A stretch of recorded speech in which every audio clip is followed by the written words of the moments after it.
fellow Falcoholics. What is up? Welcome to another edition of the Falcoholic Live. I'm your host, Kevin Knight.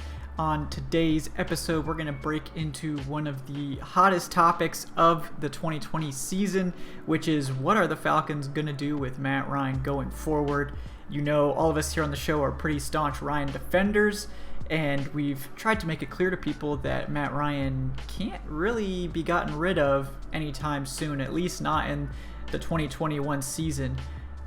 But we understand that some folks might not understand exactly why that is. It's related to Matt Ryan's contract. So on today's episode, I'm going to break down Matt Ryan's contract, the remaining years on that deal, his bonus money, signing bonuses, all that. We're going to get into how an NFL contract works, what options are feasible for the Falcons in 2021, 2022, and so on.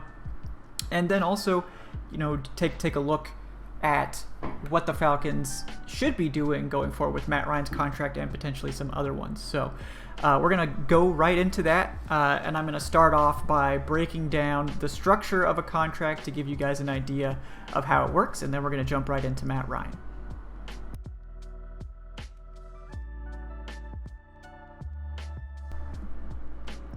So to get started here, we're going to break down the basics of NFL contracts. So when you're signing an NFL contract or you're looking at one for a player that already exists, there's a few things that you need to keep in mind. So the first would be length. So that would be the number of years of the contract. That one's pretty straightforward. For instance, Ryan's contract is a 5-year deal. So that's the number of years that the player is under contract. And that, you know, includes the year that the extension is signed. Or if it's a new contract that might start the next year. It just depends on the specific contract. There's also the money aspects of it, which are you know the more important parts, and those are divided into a few different piles. So one of those piles is base salary.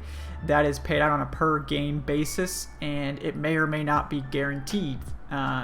That money, you know, the amount of that money that is guaranteed is in the contract. It's specific. There's various ways you can manipulate that. Some of it might be guaranteed on a certain day of the league year or so-and-so. But for the most part, base salary may or may not be guaranteed. But the important thing to note with base salary is that 100% of the base salary is part of the cap hit for that season. Base salary always applies to the year in which it occurs. So that's usually where you start with a contract. The next part would be the signing bonus.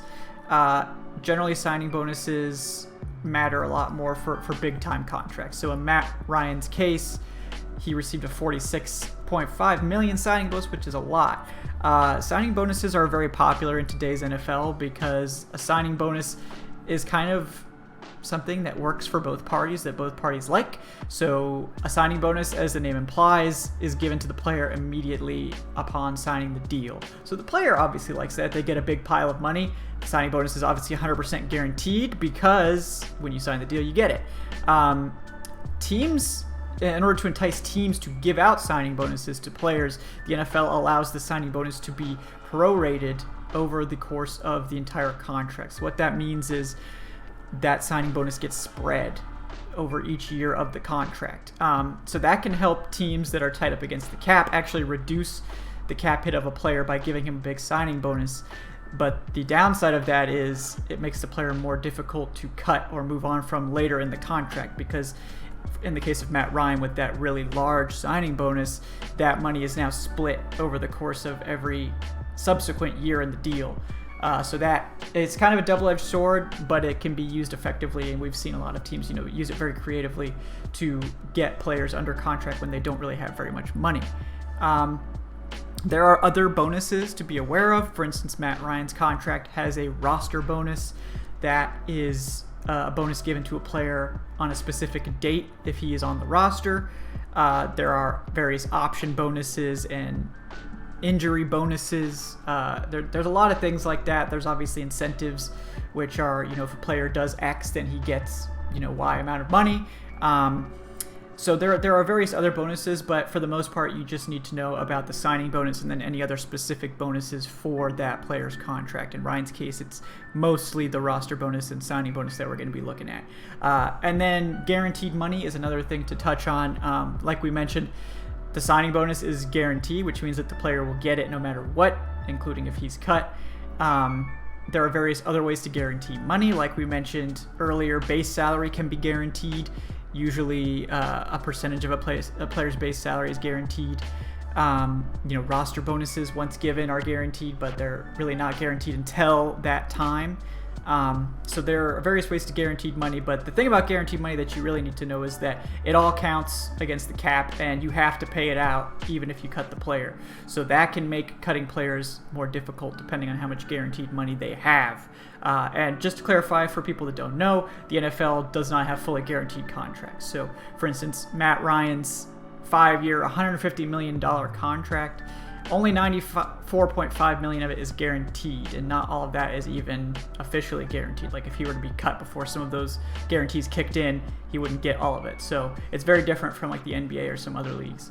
The other thing that is relevant is cap hit itself, which that is a little bit more complicated to calculate, but one way to figure out what the cap hit for a given year is to look at the base salary first, because all of the base salary counts against the cap, and then you're looking at any sort of prorated bonuses. So that could be a percentage, of the signing bonus the player received. It could be any roster bonuses they were given. It could be any likely to be earned incentives. So all of those things are calculated in the cap hit. And that can cause the cap hit to actually fluctuate quite wildly from year to year. And, that is something that is absolutely the case with Matt Ryan's contract, and we're going to get to it here in a second. But those are the 5 basics, 5 or 6 basic things you need to know about contracts. They apply to all of them differently, but armed with that knowledge, I think that's a good start for you guys to kind of understand what you're looking at when you go to sites like overthecap.com, which is my chosen place, but Spotrac is another good one. So now when you look at those tables, you'll have a little bit of a better idea of what you're working with there. So now let's move on to looking at Matt Ryan's contract specifically, and why the structure of this contract actually makes it very difficult for the Falcons to do much of anything in 2021.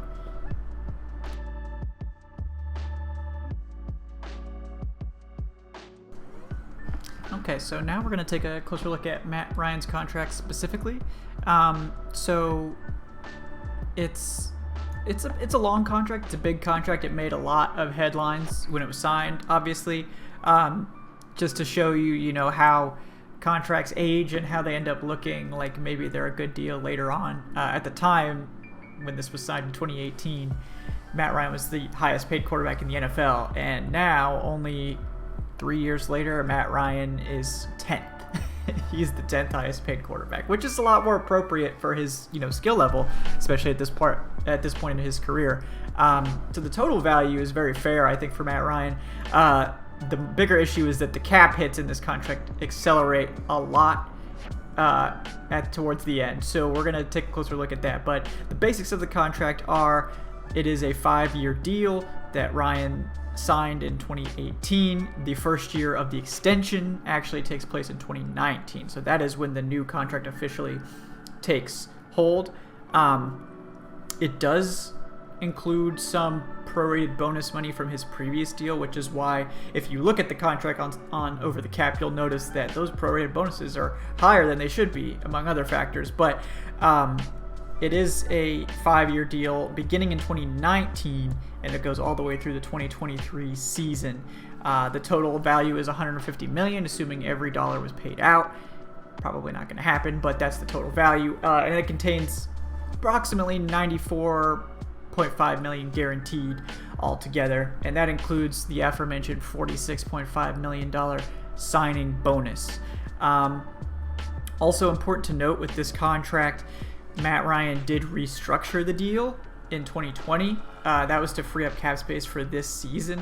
So he freed up about $9 million in space. But what that did is it added extra guaranteed money to the bonuses in 2021, 2022, and 2023. So what that move did essentially is actually make Matt Ryan's cut or trade or whatever they decide to do in the future with Matt Ryan a lot more difficult. And that's the danger when you do restructure a player, is that generally you convert that restructured money into a signing bonus, and then it gets paid out to the player immediately, so they're happy, but the team then has to prorate that over the length of the contract. So that's the situation we're in with Matt Ryan right now. in terms of cap hits over the remainder of the deal, they were very reasonable cap hits over the first 3 seasons. Matt Ryan's cap hits were, I think, $17 million in 2018, $16 million or so in 2019, and just $19 million in 2020, which are all pretty big bargains for a franchise quarterback. However, the days of Matt Ryan being a relative bargain are over. 2021, his cap hit is $41 million. 2022, it's over $41 million. So to put it clear, like, it is very much an accelerating contract that we're dealing with now with Matt Ryan. 2023 is the same story. To a lesser extent, it's $36 million, and the reason for that is all of his base salary starts getting paid in these years. Matt Ryan's base salary was very low the first few years of his deal to help the team through some cap issues, and all that money is now coming due in terms of base salary. So his base salary accelerates from just $1 million in 2020 to $23 million in 2021, $16 million in 2022, and $20.5 million in 2023. Now, the good news about that really high base salary for the Falcons is that it's not guaranteed. So if they do elect to move on from Ryan in a future year, they're not on the hook for those giant base salaries. They are on the hook for his prorated signing bonuses, which are quite high over the course of the next 3 years, approximately $18 million per year. They do go down a bit in 2023, but notably in 2022 and 2023, there is a $7.5 million roster bonus where if Matt Ryan is still on the team, I think it's 5 days after the beginning of the league year, so early March, they owe him an additional $7.5 million. So that is very important in terms of timing for a cut or trade for Ryan, or an extension if they decide to go that route. So that's important to note. So those are the basics of Matt Ryan's contract, and then now I'm going to get into the specifics of why that makes him almost impossible to move on from in 2021, and why that's much more likely to occur in 2022 or 2023.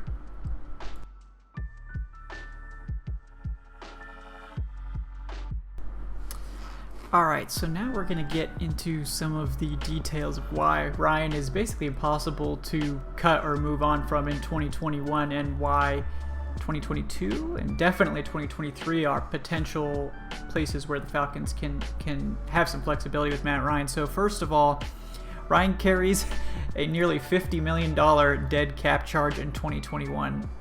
So if you were to just cut him, he would cost the team $9 million in space. You'd actually lose money from cutting him, which NFL teams almost never agree to do. It would accelerate a lot of his prorated bonus money to this year. That's the danger of those signing bonuses, that if you cut him, all of a sudden now all of that money that had been prorated over the remainder of the contract is now due. You have to pay it. So that's not going to happen. 0% chance of that happening. A slightly more realistic option could be a post-June 1st cut. So for those that don't know what that is, a post-June 1st cut is a cut that occurs either after June 1st, which is the easy way, or the hard way, which is you can designate 2 players every offseason to be post-June 1st cuts. And what that does is it allows the cut to function almost as if it was next year. So it basically splits the dead money between this year and next year. So in cases of contracts where you have a lot of dead money that would come due, it like halves it. So for the Falcons, that would mean they'd actually save now $17.5 million in cap space for 2021, which sounds like a lot, and it is a lot, but they would be on the hook for $23.4 million in dead cap. And that's basically an unpalatable, unreasonable, unrealistic amount of dead cap for any team to take on, particularly in a year where the cap might be lower than it is now. So for reference, just to kind of give you an idea of how much cap space that is, that's more than the team is currently paying any single player on the roster, including Julio Jones. Julio Jones is getting paid exactly $23 million almost. So it would be like paying Julio Jones' salary to someone who's not on the team. You'd just be paying $23 million for nothing. And that's 23. That's the equivalent of 23 vet minimum contracts, the equivalent of, $10 10 mid-level veterans, five so-and-so guys, a couple of expensive free agents. Like, it's so much money to pay for someone to not be on your roster that it's just not going to happen. So that's why 2021 doesn't work. The numbers are the same for trades, essentially. So a trade isn't even feasible in 2021. However, the numbers become more palatable in 2022, and a lot of it depends on Ryan's performance also in 2021. Say we get Eric Bieniemy, Arthur Smith, some, wunderkind offensive coordinator. Ryan has a great 2022 season. Then he becomes a potentially valuable trade asset, and that can make some of these dead cap hits a little bit more palatable if you're getting some draft capital back for those. So let's break that down a little bit. So Ryan, if cut or traded, prior to March 11th, which is, I think, approximately the start of the new league year. I'm just trying to figure out exactly when that roster bonus would kick in. But at any rate, if Matt Ryan is cut or traded prior to March 11th, when that roster bonus were to kick in, he would carry a $26.5 million dead cap, which is still a lot. It's still a lot for the team to handle. However, if they were to wait until after that roster bonus kicked in, it would be $34 million, which means that it's not happening. There's a 0% chance. So if they were to trade Ryan in that scenario, that could be something that's very interesting for a team. If Ryan is very good in 2021, he could potentially fetch a first-round pick to a desperate team, a second at worst, I would think. And the reason for that is, a team, I would say the 49ers would be an obvious choice if they don't get their guy this year. They could get a franchise quarterback for a few seasons, and it would be at a lower cost than you would expect to pay, and there wouldn't really be any long-term financial risk. The reason for that is because the Falcons are paying him so much prorated bonus money, the team trading for Ryan would only owe him $23.75 million in 2022, which is a relative bargain for a franchise quarterback, and $28 million in 2023, which is a little bit more like what you would pay a starting, caliber franchise quarterback in today's NFL. But the other part of that is only $7.5 million of those in each year is guaranteed, and it's a roster bonus. So if the team that trades for him decides that they want to move on or they want to renegotiate his contract, they can cut him after that first season for basically no cap charge at all. So that is financially a desirable situation for a team, and if he plays really well, the Falcons have a young quarterback in here and they want to get the young quarterback in, that potential is probably the best case scenario if you are trying to move on from Matt Ryan in 2022. If you're doing it as a cut, it's not really reasonable to do it as a normal cut, so you could look at doing it as a post-June 1st cut. You would still, again, be on the hook for like $24 million in cap space, and a lot in 2023 as well. You would save about $24 million in cap space and $28 million in 2023, but you'd be on the hook for $18 million or so dead cap in 2022 and $8.6 million in dead cap in 2023. So obviously not an ideal situation, but you do save more than your dead cap at that point. So some teams would consider doing that. I think for 2022 to be the year that Matt Ryan departs the Falcons, it would probably be via trade. However, if you wait until 2023, the contract is almost entirely paid out. There's almost no guaranteed money. You could cut or trade Matt Ryan in the 2023 offseason and save almost $30 million in cap space and cost just $8.6 million in dead cap, which is still nothing to shake, a stick at, but it's a lot better than 18, 30 million, whatever you're talking about before. So Matt Ryan's contract, to summarize, almost impossible to get out of in 2021. 2022, there are ways you could make it palatable, especially via trade if you get some sort of significant draft capital and, the idea that you're not paying the new starter very much money, so you can kind of maybe make it work and justify it there. In 2023, they can basically do whatever they want with Matt Ryan's contract. There's very little guaranteed money. They could save a lot.